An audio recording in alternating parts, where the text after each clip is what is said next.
Ya, saya mau menceritakan tentang cerita horor yang terjadi di sebuah kota di kota es. Cerita ini saya dengar dari bapak saya sendiri. Beliau menceritakan bahwa dulu waktu beliau masih hidup, ya kira-kira tahun 90-an, beliau pernah bertemu dengan Banaspati. Bahkan kerenda terbang. Jadi beliau itu waktu masih remaja, beliau seringkali pergi hingga larut malam. Dan ketika beliau sampai di dalam perjalanan ke tempatnya, beliau itu bertemu dengan sebuah keranda terbang. Untungnya mungkin beliau tidak kenapa-kenapa, cuman beliau cuma mendengar suara seperti oh oh oh oh oh gitu, suara kayak berdengung gitu. Terus beliau lewat ke tempat yang lain. Terus beliau malah bertemu dengan katanya beliau itu bertemu dengan sosok di atas tubuhnya itu seperti cewek cantik, tapi di bawahnya itu kuda. Dulu kita tahun bapak saya itu kelahiran tahun 1945. Berarti mungkin kira-kira 1960-an ya, kalau nggak salah berarti. Beliau itu sering bercerita tentang masa lalunya, kadang cerita-cerita horor yang mungkin sangat aneh menurut saya sih kalau didengar. Tapi memang kenyataan memang makhluk gaib itu kan biasanya tidak seperti kita jadi aneh. Dan ya bukannya menyeramkan sih, mungkin bagi orang lain menyeramkan, tapi bagi kita yang sudah berumur atau dalam arti ya zaman milenial gitu ya. Saya kelahiran tahun 83, jadi pertama mendengarnya itu agak agak takut gitu. Tapi semakin saya tua, umur saya 43, ya memang itu normal sekali karena makhluk-makhluk gaib itu kan kita hanya bisa mempercayai saja dan meyakini bahwa itu ada. Dan kita untuk melihatnya langsung mungkin kan kita juga harus mempercayai karena itu hanya orang yang melihatnya. Jadi apalagi itu orang tua saya, yaitu bapak saya sendiri. Gak mungkin bohong karena beliau itu orangnya kan jujur. Orang apa zodiak Aries itu kan kebanyakan jujur, orang yang suka jujur. Jadi kalau dia bohong itu beliau tidak suka orang berbohong, maka beliau itu sering jujur. Jadi beliau itu sering cerita pengalaman goibnya sejak remaja. Jadi beliau itu sering kali ketemu kayak gitu. Kadang beliau itu sering main ke tempat kayak wingit-wingit gitu, ke tempat yang biasanya kayak sungai. Bahkan almarhum bapaknya, jadi kakek saya itu dulu malah lebih ngeri lagi dalam arti pernah bapak saya itu di rumah gitu ya, rumah yang saya tempati sekarang itu kan. Dulu beliau eh, waktu beliau kan sering memperbaiki radio. Beliau itu suka ngotak-ngatik radio. Jadi beliau tuh kalau pergi ke pasar loak terus dia beli yang radio mati gitu, yang nggak bisa berfungsi, beliau benahi, disolderi, terus dipasang, pokoknya intinya diperbaiki sampai bisa terdengar suara. Beliau suka dengar-dengar musik gamelan, sehingga kala itu waktu tahun 1980-an apa berapa gitu. Beliau cerita ke saya, waktu itu keceritaannya itu ya sekitar tahun 90-an waktu saya kecil. Jadi beliau beliau menceritakan bahwa katanya itu ada sosok seperti orang hutan, dalam arti kayak mungkin kalau kita mengetahui dari deskripsi-deskripsinya, yang kita yakini, kita percayai bahwa itu adalah genderuwo. Jadi itu kayak orang hutan, badannya gede, banyak rambutnya, lebat kayak orang hutan gitu. Tapi matanya merah. Beliau itu melihat kayak dipandangi terus. Beliau kan akhirnya minta tolong ke bapaknya. Berarti tahun 80-an. Saya itu 83, berarti 8, ya benar 80-an. Jadi ketika itu mbah saya itu kan masih hidup. Jadi mbah saya itu orang pintar, kalau orang kampung itu katanya orang pintar, bukan dokter ya, tapi kayak orang kayak paranormal gitu. Jadi beliau itu membawa genderuwonya itu digendong dalam gendongan belakang, bukan depan loh ya. Kalau depan itu kan kok koala. Kalau depan itu kan gendongan depan tuh emangnya sama cewek gitu. Ya, tapi di gendongan belakang, jadi dibawa terus ke tempat yang saat ini di tempat tersebut jadi masjid. Jadi ketika tapi dulu sebelum itu, sebelum jadi masjid itu dulunya itu saya kayak kebun, kebun ya, kayak isinya kayak ketela, terus sawo, kok sawo apa itu namanya? Bliwa gitu loh namanya, kayak bliwa, terus semangka, terus apa gitu di tempat tersebut, terus ditaruhlah genderuwonya itu di situ. Terus dan ketika katanya yang saya dengar dari orang yang di tempat bermukim di situ, yang tempat apa persinggahannya genderuwo tersebut, katanya tiap, tapi itu terjadinya tahun 90-an atau 2000-an gitu.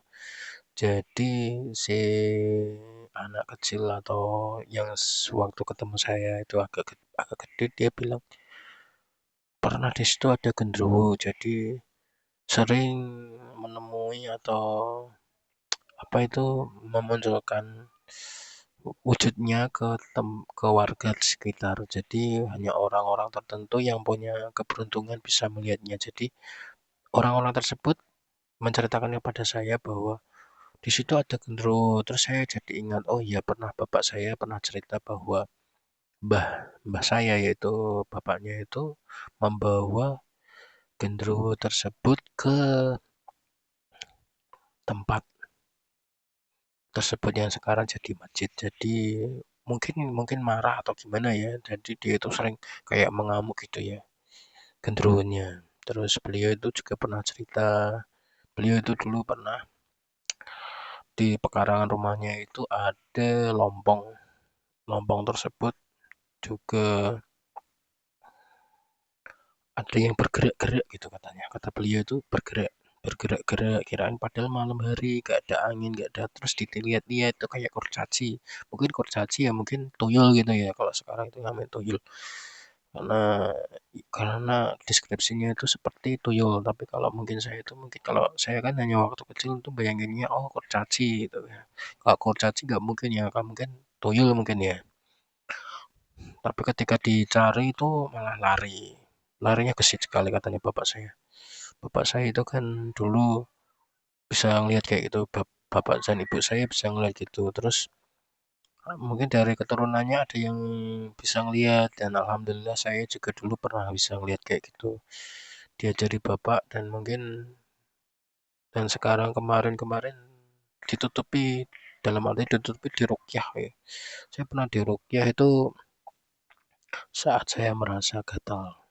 Gatal di sekujur tubuh saya itu kok gatal, terus saya minta tolong ke dokter saya, ke tetangga saya yang dokter, terus kemudian disuntik. Dokternya itu jenggotan segini, jenggotnya sama saya itu lebih jenggot kayak dia, kayaknya dia juga pemimpin di majelis apa gitu.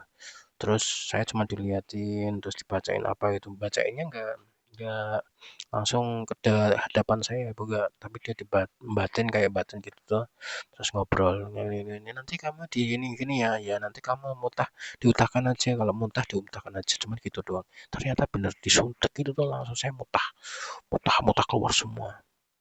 Terus habis itu, habis ke tempatnya itu ya, saya tuh sudah nggak bisa ngelihat kayak gitu, cuman bisa merasakan, oh di situ ada, di sini ada, tapi saya tidak bisa berinteraksi atau dulu saya pernah itu di dalam teras itu bersama bapak saya, almarhum bapak saya, yaitu ke tahun 90, ya 2000-an awal gitu. 2000 awal karena beliau itu meninggal di 2005. Jadi beliau itu pernah cerita ngobrolin tentang hal goib-goib gitu kan. Bapak saya sering cerita horor.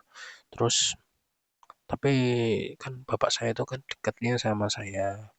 Ya dalam arti bukan dekat, cuman kayak saya kan anak terakhir, jadi beliau sering cerita ke saya tentang pesan tentang ibu saya, dalam arti emak saya, terus kisah romantisnya, ya nanti saya akan ceritakan lagi, tapi untuk khusus ini cerita horor dulu ya.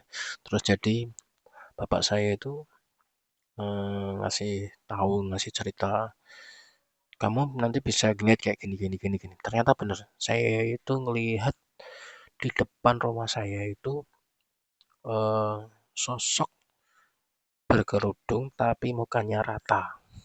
Bener, serius, mukanya rata. Ya, saya tuh lihat, saya pantang, saya konsentrasi itu kenapa gerak-gerak gitu. Waktu di depan rumah saya itu dulu kosong, jadi itu ada datang kayak sosok apa gitu, pakai kerudung. Kok kok cepet, kok cepet gitu tuh. Bolak-balik saya liatin tuh apa tuh bayangannya apa tuh, tak liatin, tak liatin. Terus dia menengok dan ternyata mukanya rata. Malamnya saya didatengin sama sosok itu. Katanya sosok tersebut itu sedang cari tudu. Tuh, kayaknya di tempat saya itu memang aneh-aneh sekali. Di tempat saya ini, kampung saya itu terkenal dengan curug. Curugnya itu ya, pokoknya di Semarang tahu deh, namanya Curug Jaya itu. Jalannya Curug Jaya itu daerah tempat saya itu ada ya fenomena kayak gitu. Terus kemudian eh saya pernah kan jam 2 2 pagi, saya mau tahajud. Kan di tempat saya itu kan ada pemandian umum. Jadi saya turun ke bawah untuk ambil wudhu. Saya lihat tuh ini kok ada cewek. Mungkin saya pikirannya mungkin oh dia baru pulang dugem ya. Kan teman-teman saya, teman kampung saya itu kan ada yang kayak gitu, ada yang sering dugem, ada yang gitu ya. Saya cuman pikiran saya mungkin dia paling dugem habis dugem. Terus dia mungkin mau cuci muka atau gimana gitu. Dia masuk ke pemandian bagian dalam, dalam arti kan dibagi dua, yang satu untuk pria, yang satu untuk wanita.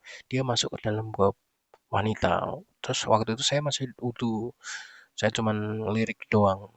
Wah, paling dia habis dugem, terus dia pengen cuci muka atau gimana. Saya liatin, kok dia habis masuk kok nggak keluar-keluar, terus tak buka. Nggak ada sama sekali. Nggak ada sama sekali orang.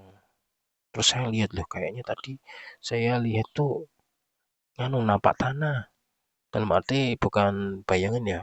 Saya itu kan sering kayak gitu ngeliat dulu tapi sebelum di Rukyah.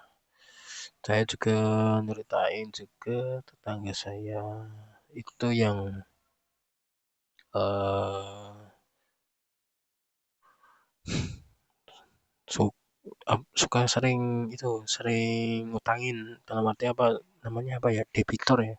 Debitor itu kan suka ngutangin terus, dan dia tuh kayak tolak, dalam arti ngasih, oh kamu nanti bayar ini, misalkan utang 100.000 harus bayar 150.000, kan bunganya kan ada bunganya. Terus itu padahal dia itu nenek-nenek sudah tua renta.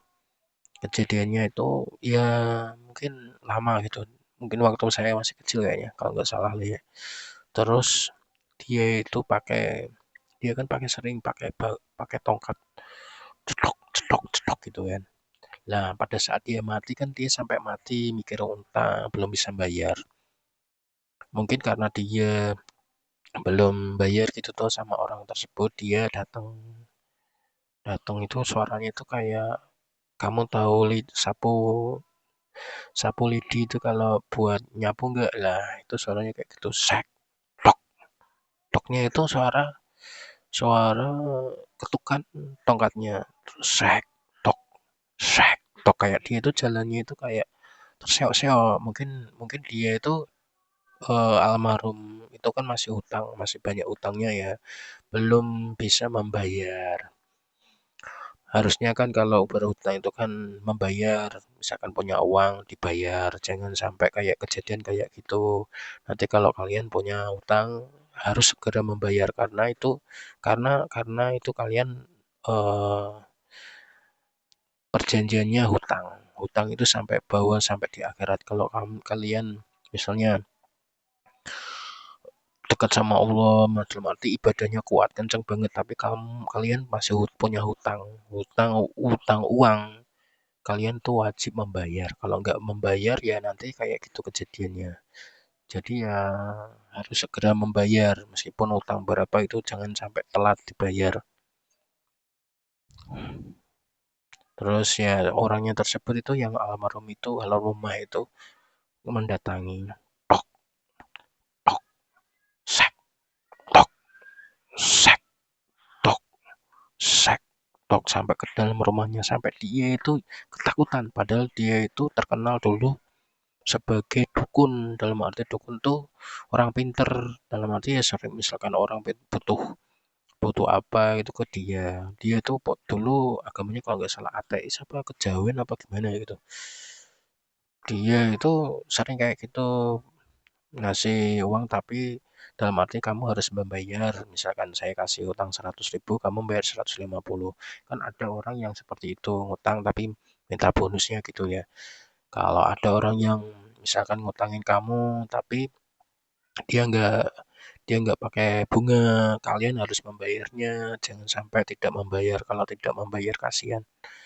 kalian sudah diberi ditolongin tapi kalian misalkan nih kalian utang lah paling diikhlasin kalau aku mati bukan jangan jangan gitu kan kasihan dia juga sendiri mungkin misalkan kamu diutangin sama orang 500.000 terus kamu besok diutangin lagi 500.000 dia itu kan kasihan kasihan dalam arti kan dia makannya apa itu finansial makannya dia dia kurangin hanya bisa demi menolong kamu tapi kamu sendiri tidak membayar kan kasihan mungkin dia akan sakit hati dan mungkin dia jadi amalan buat dirinya tapi kan namanya juga utang kan harus dibayar nah kejadian itu menimpa orang yang tersebut jadi dia ngetokin tok tok tolong tok tok gitu terus mendadak itu ya kayak sosoknya itu nampil di kaca di dirinya itu jadi rumahnya dia itu kan ada kacanya terus ada pintu ada kacanya terus dia itu nengok-nengok di kayak kamu tahu film itu ya Pengabdi Setan yang Joko Anwar itu lah sosoknya itu kayak gitu dalam arti dia mengintip di jendela sambil senyum-senyum ya kayak mata rata gitu ya kayak fokus terus jadi ingat terus dia ingat oh ya kamu masih utang sama aku ya ya sudah saya kamu ikhlasin setelah dia ngiklasin makhluk tersebut tidak mendatanginya lagi tapi kan jangan gitu kalau kalian misalkan ngutang harus bayar gitu jangan sampai kejadian kayak gitu kasihan yang ngutangin kalau ngutangin misalnya misalkan kamu punya uang banyak terus kamu ada orang yang aku pinjemin uang terus kamu pinjemin kan orang yang baik kan dia tidak akan ngasih bunga orang baik loh ya orang baik tidak akan ngasih bunga meskipun admin sudah kasihan karena orang yang itu kan lagi butuh ditolongin tapi orang yang ngutang itu seharusnya bayar jangan sampai nggak bayar dia kalau nggak bayar ya nanti kejadian kayak gitu kamu masih hutang di dunia kamu harus membayarnya begitu terus ada lagi ya horornya itu banyak sih pokoknya durasinya sih ya waduh karena ya horornya itu banyak sekali sih kadang ada yang eh